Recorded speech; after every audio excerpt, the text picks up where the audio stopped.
One of the most effective ways to use social media to market your business nowadays is with vertical video. This includes Facebook and Instagram Reels, TikTok, YouTube Shorts, and Pinterest Idea Pins. But when you're creating long-form video with your community like you are doing with live streaming, how are you supposed to capitalize on this trend? In this video, I will show you how to repurpose your live streams into vertical video that you can then share on Reels, TikTok Shorts, and more. Take action now.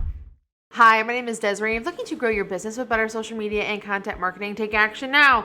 Hit that subscribe button and the bell below. Now, this video is brought to you by Streamyard, which is my go-to recording source for all things video and live stream. I actually use it to record the Women of YouTube podcast, which is what I'm going to be using today in our demonstration. Streamyard is the easiest live streaming platform on the market. Not only is it browser-based and doesn't require all these extra bells and whistles, but you can very easily record your content, add in guests, overlays, video, and other features very easily to create a killer live stream that is incredibly professional. All right, let's head over to the computer where I'm going to show you how I do this. Okay, so when we are inside Streamyard, we can go into our past recordings and we can select the live stream or the recording that we did that we want to download. So in my case, I want to download this one. So I'm gonna hit these three dots and I'm gonna hit download recording.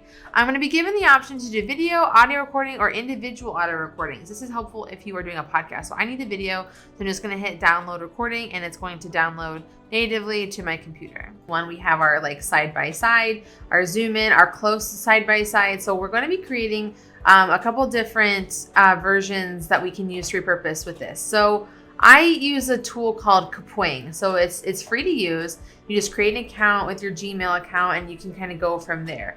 What you're gonna do is hit create a project and then you're just going to open your file and upload it in here. Now, I've already edited the clip I want, like I know what the time frame is for these clips to be, but as you can see, there's some work that we need to do. So first things first, we need to change the size of our canvas. So our canvas is currently set to 16 by 9.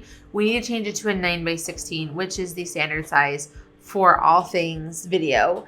And so what we're gonna do is just have to go in here. We're gonna click our link and I'm just gonna make it bigger by dragging it out. And I can hit the zoom over here. So just me is now framed in here. So I'm gonna play this so you can kind of see.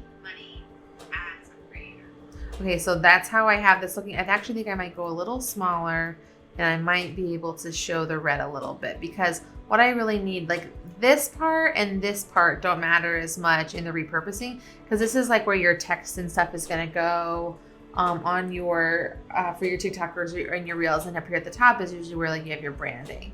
So if you want, I could do it maybe something like this and then like the bottom is available, but I just need to have this in like a nice way so that it's looking good. Now, because I've split my clips, my next frame is not nearly like this, but I need to reframe her anyway because I need her to fill the screen as well.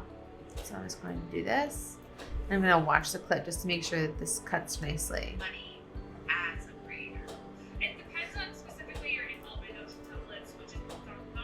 Okay, now I cut it out a bit too because I needed to have her say something specific, so I'm just checking it.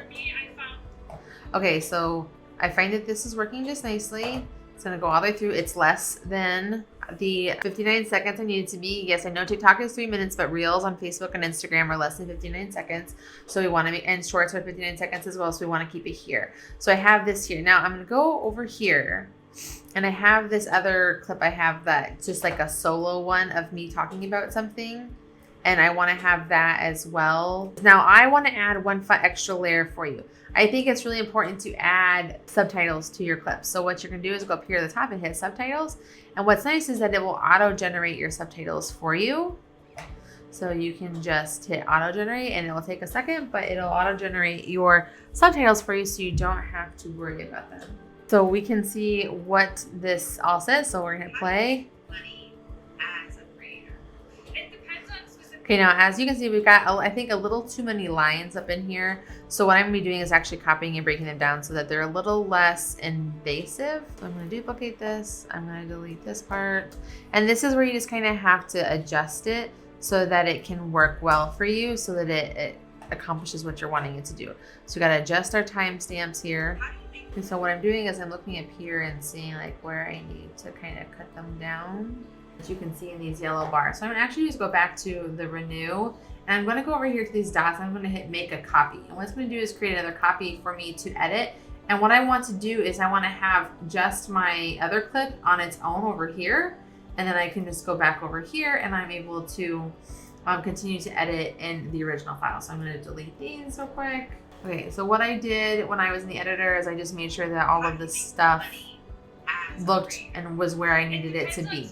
I wanted to increase up how high my words were here so that it wasn't interfering again with these bottom things that happen on TikTok and shorts and stuff. And so this is really it. Like, I'm done with this. If I want to do more stuff, I can add other text. I can add any elements or images that I want to for any reason. Maybe I want to put this in here as like a thinker thing, like, you know, makes you think kind of a thing. Like if I wanted to do that, and then I can just play it out and it'll stay there for the duration. As you can see, it's down here on at the front, but I'm not gonna do it because I'm not a big fan of those. But anyway, so I'm gonna just export my video and it's gonna render the file, and then I just download it once it's done. What's really nice is while this downloads, I can actually go back into the workspace and I can kind of like redo what I have going on over here. And so again, looks like my subtitles had come over correctly, so I would just want to auto-generate my subtitles again, make any corrections that are necessary. I have my text on here, just gonna leave this how it is. And I'm just gonna do the same thing, export the file, and then once it's ready, it'll pop up with the ability to download it and again, put it where it needs to go. So I can multi-purpose it to where it needs to go onto the different vertical social networking options, including Reels, TikTok, and YouTube Shorts. So just go over here to download and save it wherever it's going to go. It's going to have this weirdly goofy name. So I encourage you, once you get it, to just go change what it is. I'm just going to call this Women of YouTube Clip 01, okay? And then what I really need to do is then go put it somewhere that I can easily find it later. So what I use in our team is Google Drive, so I'll put it in my shared drive. If you're wanting to dive into Facebook Reels and getting started with using it for your business, watch this video right here where I'm going to show you how to do that, and watch this video here because YouTube thinks you are really going to like it. Until next time, I'll see you soon.